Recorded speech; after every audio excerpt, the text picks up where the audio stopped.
We need Greenland from a national security. வெனிசுவேலாவை தொடர்ந்து தற்போது கிரீன்லாந்திற்கு குறிவைத்திருக்கிறார் அமெரிக்க அதிபர் டொனால்டு ட்ரம்ப். அமெரிக்காவின் பாதுகாப்பிற்கு கிரீன்லாந்து அவசியம் என ட்ரம்ப் கூறி வரும் நிலையில் கிரீன்லாந்தை கைப்பற்ற ராணுவத்தை பயன்படுத்தும் எண்ணம் இருப்பதாக அமெரிக்க அரசு தெரிவித்திருப்பது சர்வதேச அரசியலில் பதற்றத்தை உருவாக்கியுள்ளது.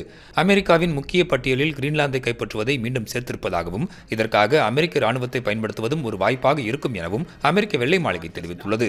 டென்மார்க்கின் ஒரு அங்கமாக இருந்தாலும் கிரீன்லாந்து தன்னாட்சி அதிகாரம் பெற்ற ஒரு பகுதியாக இருந்து வருகிறது. உலகின் மிக மக்கள் நெருக்கம் குறைவான பகுதியாக அறியப்படும் கிரீன்லாந்தில் அரிய வகை தனிமங்கள் அதிக அளவில் காணப்படுகின்றன.